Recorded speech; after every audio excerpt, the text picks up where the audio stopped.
The African sun burned high in the sky, casting golden rays over the endless expanse of the savanna. The tall grass swayed gently in the breeze, a sea of green and gold stretching as far as the eye could see. Birds soared lazily overhead, their cries echoing through the wilderness. It was a peaceful day, until the silence was shattered by a deep, guttural roar. A magnificent lion, his golden mane shimmering in the sunlight, staggered forward, his powerful body trembling. His eyes, usually sharp and filled with dominance, were clouded with pain. He let out another weak roar, but this time it was not a call of strength, it was a cry for help. His once mighty frame was covered in welts, his fur clotted with tiny dark specks. The source of his agony was clear. Millions of bees had swarmed him, their stingers piercing his thick skin in an unrelenting attack. No one knew exactly how it started. Perhaps he had stumbled upon their hidden hive while searching for food, or maybe he had unknowingly crossed an invisible line into their fiercely protected territory. But what was certain was that he had endured something few creatures could: survive, a full-scale attack from one of nature's most relentless armies.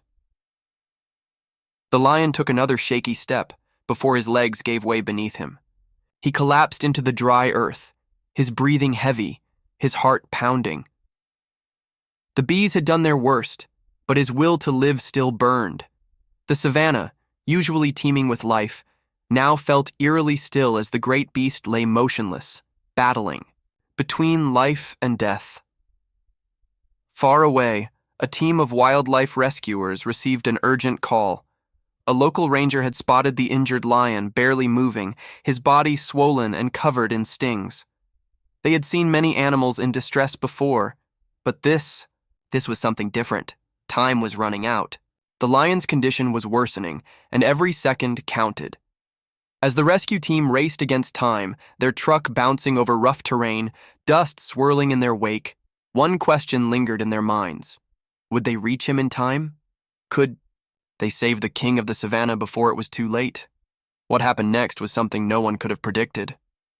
The rescue team sped through the uneven terrain, their tires kicking up clouds of dust as they navigated the winding paths of the savanna. Inside the truck, the air was thick with tension. Every second that passed felt like an eternity. Leading the team was Daniel, a seasoned wildlife rescuer who had spent years saving injured animals, but he had never encountered a case quite like this. A lion, one of the most powerful predators in the wild, nearly brought to death by something as small as a bee. It was hard to believe. Yet, as they neared the location, Daniel knew better than to underestimate nature's power. Sitting beside him was Amina, a young but fearless veterinarian who had dedicated her life to treating injured animals. Her fingers drummed anxiously against her medical bag. She had seen animals survive brutal fights, deep wounds, and even poisonings, but a lion covered in thousands of venomous stings? That was new. She mentally prepared herself for the worst. The truck finally screeched to a halt near the area where the lion had been spotted. The team quickly gathered their supplies and stepped out, scanning the dry grassland. The sun was beginning to set, casting long shadows over the land. It added an eerie stillness to the scene. And then, they saw him. The lion's massive body lay sprawled beneath a lone acacia tree, his golden fur almost blending with the earth. His breathing was slow, labored, and each rise and fall of his chest looked more strained than the last. The wounds on his body were worse than they had imagined. His face was swollen, his eyes barely open. Clumps of fur were missing where he had desperately tried to swat away the relentless bees. His powerful paws twitched slightly, as if even in his weakened state he was still trying to fight. Daniel took a cautious step forward, signaling for the team to stay back. No matter how weak an injured lion might seem, they were still unpredictable. A single burst of energy could be dangerous for everyone. Amina crouched beside Daniel, whispering, "We don't have much time.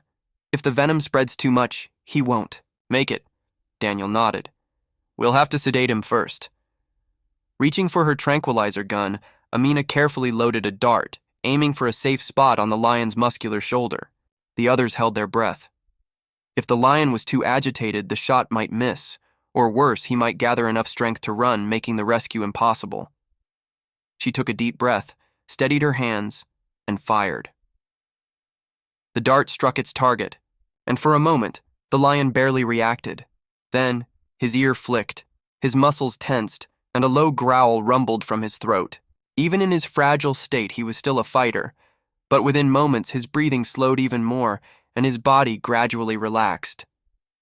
"That should do it," Amina said, quickly grabbing her medical kit. The team rushed forward, surrounding the fallen king. Each second was crucial. They began checking his vitals, assessing the severity of his wounds. Amina's fingers ran gently over the lion's swollen face, her expression darkening.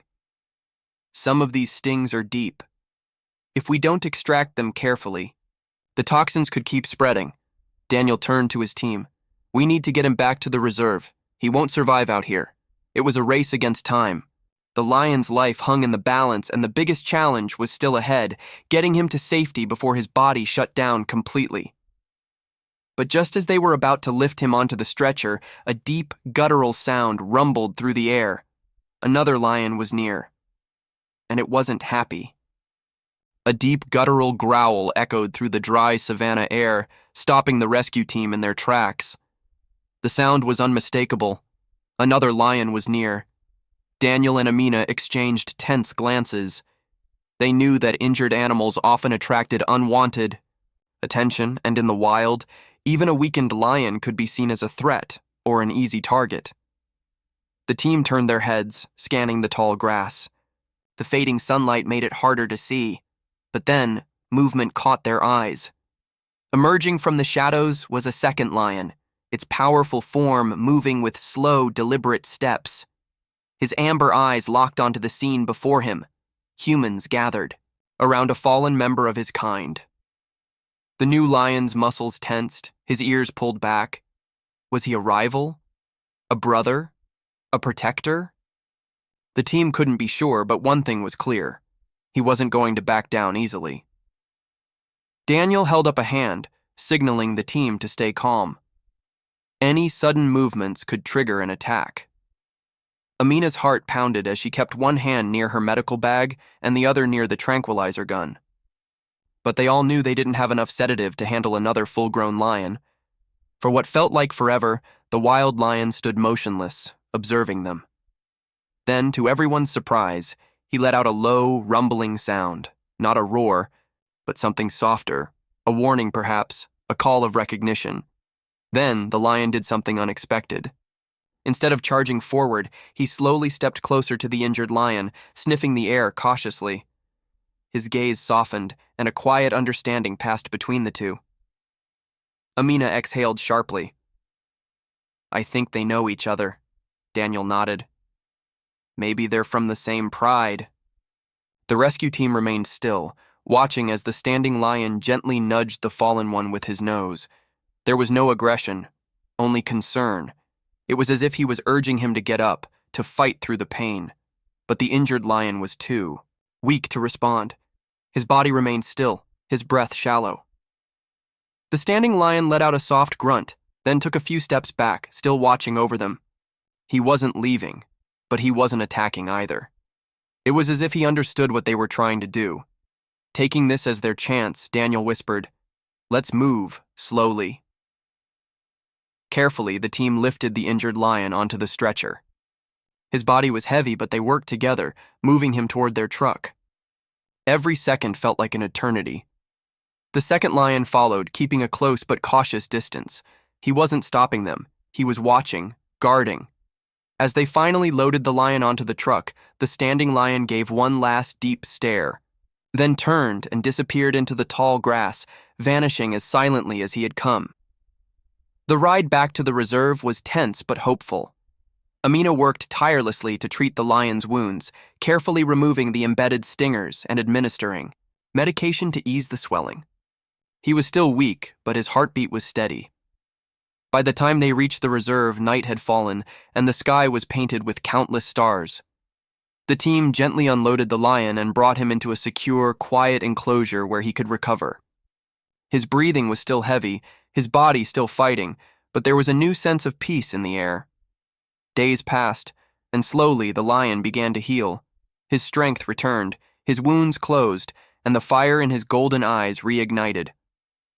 Yprimp watched with pride as one morning he finally stood up on his own, stretching his powerful legs and letting out a soft but strong growl.